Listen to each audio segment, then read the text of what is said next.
সাবধান। মিন্টু, আয় মিন্টু।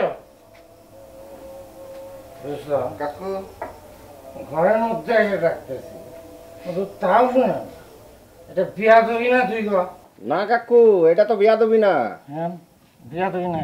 কাকু মিন্টু ভাই কানে শুনলে তো আপনার কথা জবাব দিব, সে তো কানেই শুনে না। আর কান তো পুরা নষ্ট হয়ে গেছে, বুঝছেন?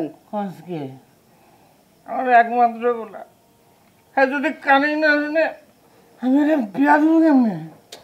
কাকু মিন্টু ভাইয়ের বিয়ার সাথে নিয়ে আপনি কোনো চিন্তা করেন না, বিয়া দিতে কান লাগে না। এটা অবশ্য তুই ঠিকই কইস। মিন্টু ভাই পড়াশোনা করতেছে, পড়াশোনা করুক, আরে ডিস্টার্ব করেন না।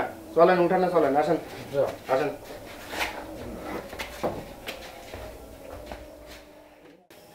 আস্তে আসেন, আস্তে।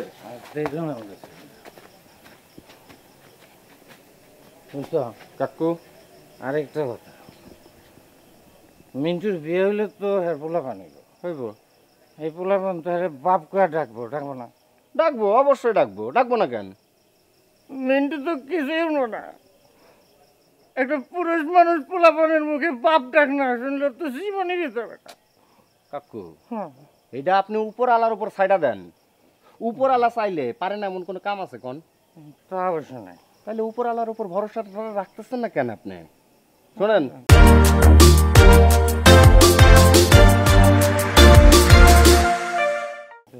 কানের দোষে মিন্টু ভাই যদি পৃথিবীর অন্য কোনো আওয়াজ নাও শোনে, আল্লাহ চাইলে পোলা পানের মুখে বাপ ডাক ঠিকই শুনবে, বুঝছেন?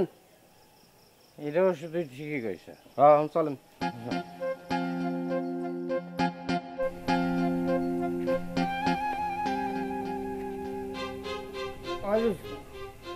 আমি না আমার 3 মায়ের উঠানে দাঁড় করা গেলাম, আসলে এই 10 জন মহিলাদের কেন দেখবো মা? মমতা ময়না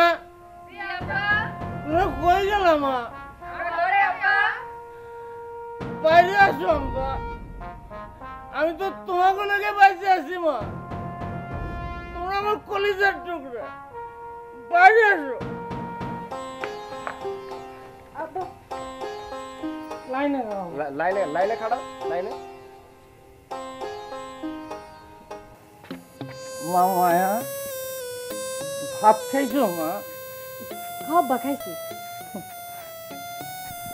মমতা মমতা খাইছো? মমতা কি দিয়ে ভাত খাইছো? কলমি শাকার দুন্দুল ভর্তা দিয়ে। মা ময়না আব্বা, ওর পেট ভরছে মা? আব্বা পেট ভরলে